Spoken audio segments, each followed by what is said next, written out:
Yo, yo, yo. Welcome to Black On Only Podcast with Mike Washington. I'm your host. And today I have the amazing, lovely Kasarri of AfterGlow Candle Co. How you doing? I'm good. Good. How are you? So my question to start is candles. Why candles?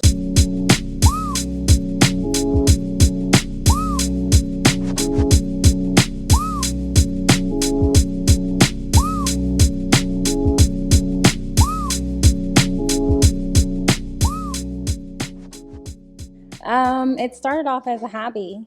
One Christmas, I received a candle making kit, and I learned there. So I would gift them to friends and family as presents for Christmas or birthdays or just because. And they would ask me like continuously, "Hey, do you have any more candles?" And so I decided to turn it into a business and went from there. So when did you actually begin your business, like actually selling candles?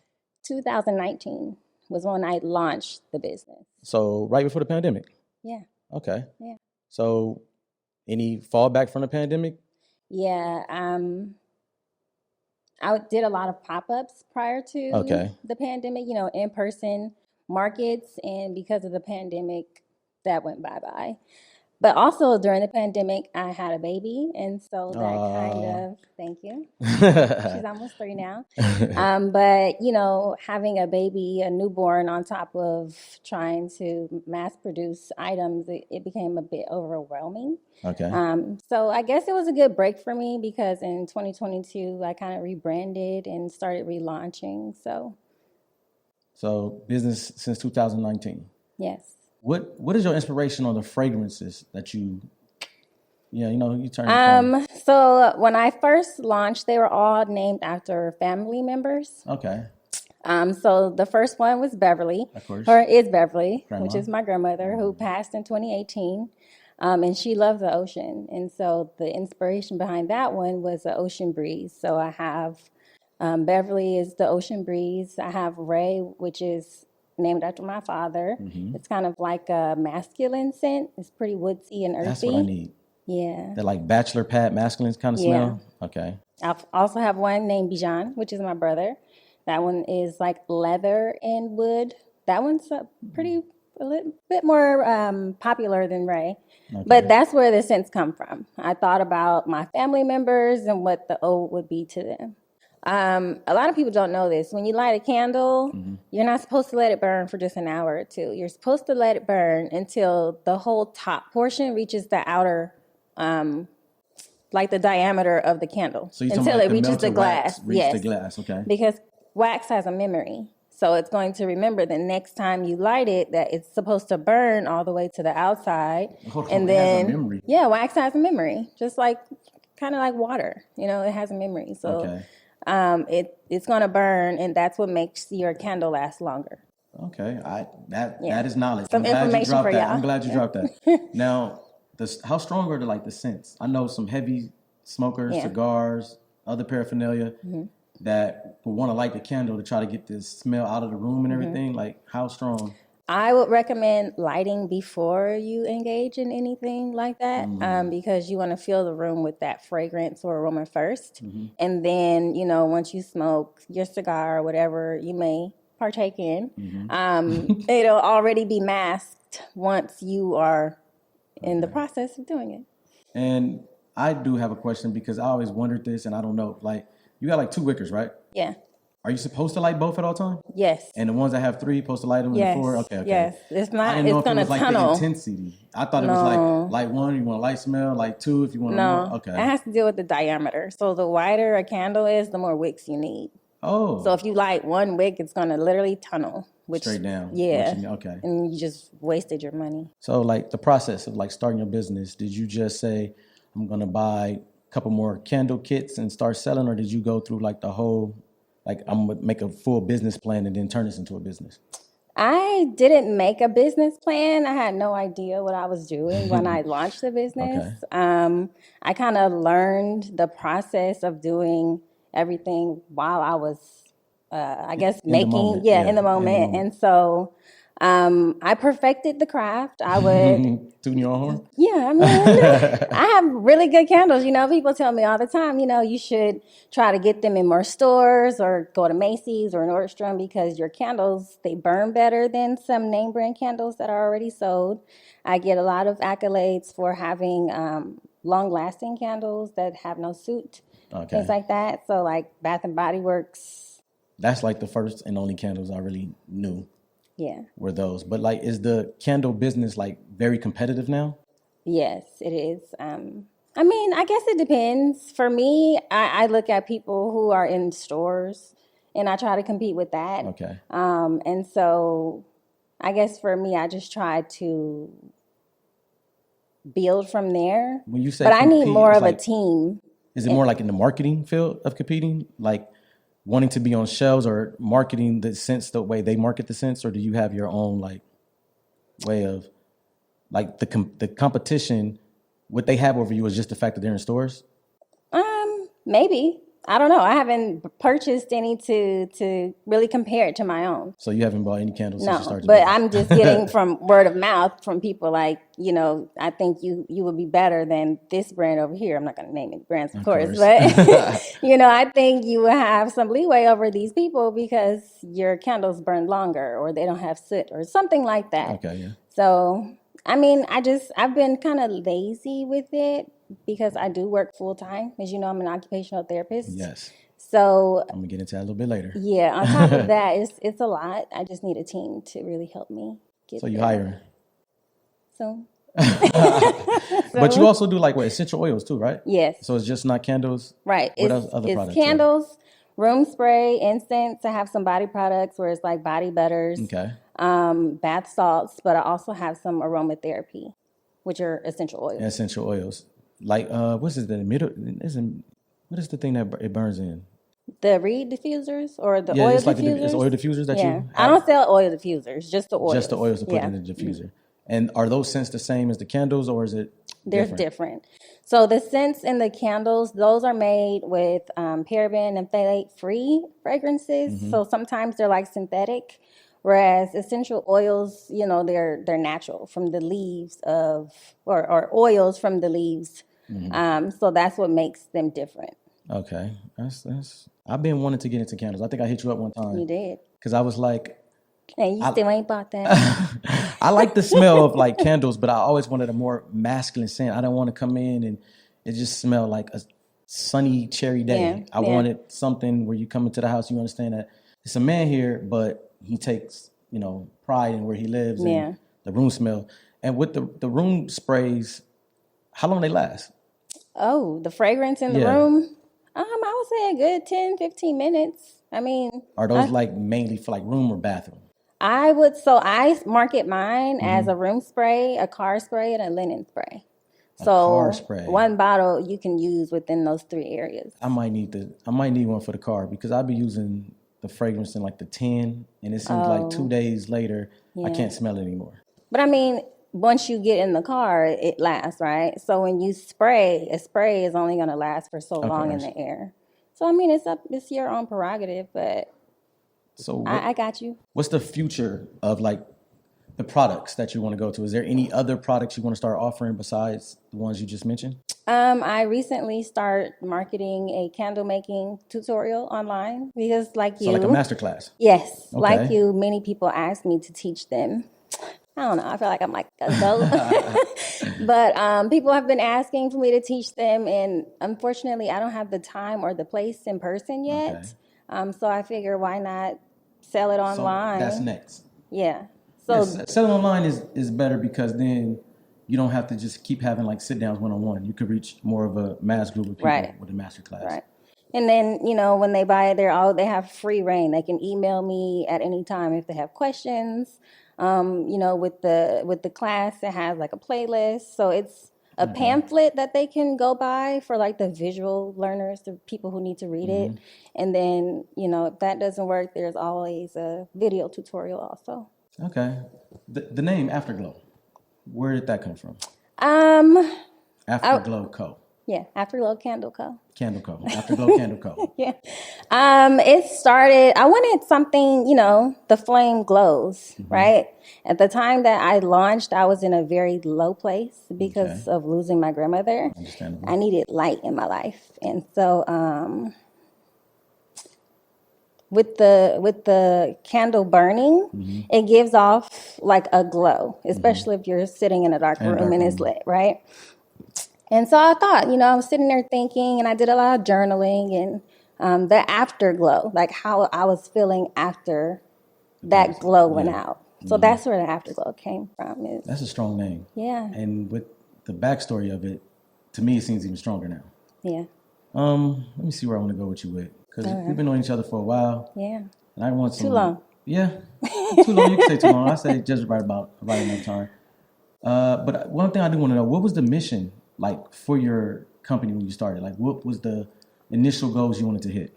So when I first launched, I launched as like an eco-friendly yet luxury / affordable brand. The luxury comes off, like the can that you used to have them in, and now I see the rebranding with the glass. Yes. And the logo. I do get luxury. Yes. Okay. And I wanted it to be affordable. Some people think $20 is a little bit too much. Some people rather spend $5, $10 on a candle, but I started off there because I felt like people could get more bang for their buck. I had a recycling program, so if they burned down their candle, they could send back the container. Oh, really? Yeah, they could send back the container for 20% off. Then. Cool. I mean, I still got it. It's just pennies in the can. Well, yeah. Well, now I don't take the containers back. It's just like you show me somehow that you have an empty container. And so what I have now are refills. So it's a bag of wax with a wick and the little wick sticker. So what you would do is just take the wick out, put it in your new container that's cleaned, and then you would warm the bag of wax in the microwave for like 30-second intervals and then pour it into the container. Then that's your new candle. It's less work for me. It is. Yeah. That's just like you just ship it and they just make it themselves. Yes, exactly. It's a little shortcut. You might be on some of that. Like, yeah. I think that's probably where it should go next, though. Yeah? Yeah. Okay. Okay, but let me see what else I want to go with you. Oh, yes, because you mentioned it earlier. Your time being split between your candle business and occupational therapist? Yes. Can you explain what an occupational therapist is? Yeah, so in short, kind of, occupational therapy, which we call OT is short, it's a branch of healthcare where we serve and help people through all age spans, so life to death. They can be suffering or have difficulties with physical, psychosocial, sensory, cognitive difficulties. We help them live independently as possible. So complete activities of daily living. Okay. So what that means is, like for my job, I'm a school-based occupational therapist. Okay. So I focus on academics, play and leisure, social skills, and work transition skills. So say your child has difficulty or they were referred to me at school because they can't hold a pencil. So as my job, it's my job to go in to view, okay, why can't they hold this pencil? Is it because they're lacking fine motor strength? Like, can they not hold it? Do they not have the range of motion where they can flex their fingers to hold the pencil? Do they not have the endurance to color within the lines? Students with like autism, some of them, they can't remain seated and participate in circle time. So my job is to go into the classroom to adapt the environment so they can participate. So can they sit for 2 minutes at a time? So right now you're only in classroom, like you don't have your own company of OT. I do. Yeah, but I'm not going to say the name because I haven't trademarked it yet. Okay, I feel like that's important. So, but I do have a few private clients.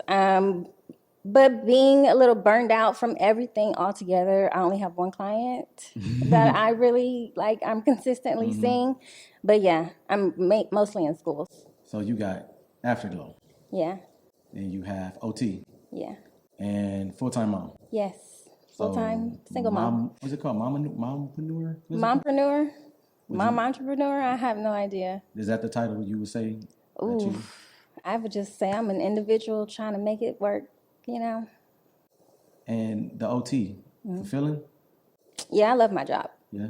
Yeah, it can get overwhelming and burned out. But I think part of it is most of it is rewarding because I'm helping these children meet goals. I'm helping these parents help their kids do things they thought they could never do, like write their name. It's rewarding, a bit tiring, but thankfully I get a lot of breaks while working for the school district. So it kind of makes up for the time that I'm not overworked, but pretty much like on it because it's a lot of paperwork. What's the age group you like dealing with now? Right now I'm assigned to elementary schools. Okay. So I have preschool, which is 3 years old until 11 years old. But technically, if I was in a middle school or high school, I would work up to 22 years old. With AfterGlow, you have essential oils that studies show helps when like burned. Is that burned or diffused? Diffused, yes, or like added to body oils on the body. So do you ever like bring that into class? Yeah. You deal with a lot of children of autism. So like, does that help at all? Have you ever tried? Yes.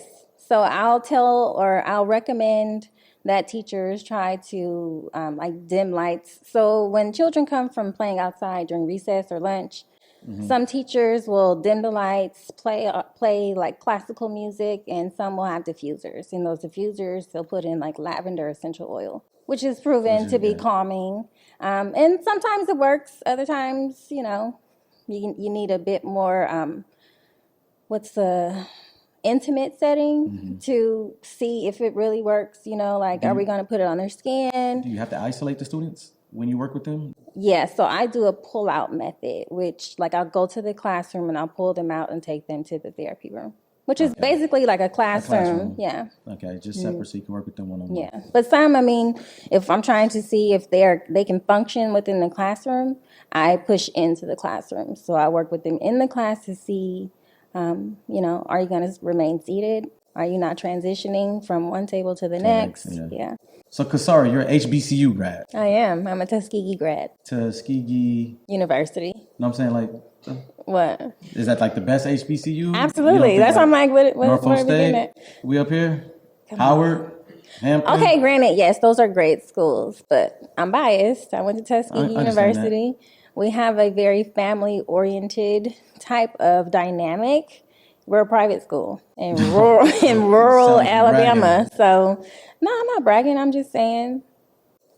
Now, the connections that come from a HBCU play any role in your business? Oh, yeah. So we have Tuskegee Alumni Association. Okay.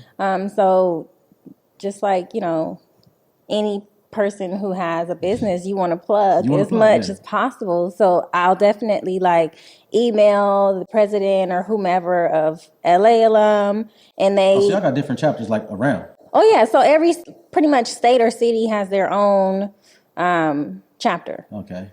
It's big. So California is the biggest state club at Tuskegee. So it's a lot of us. I do know a lot of people that from out here that goes to either Howard, Clark, or Tuskegee. Those are the main three. Spell me. Yeah, spell me. Spell me. Yeah, I know how to spell me.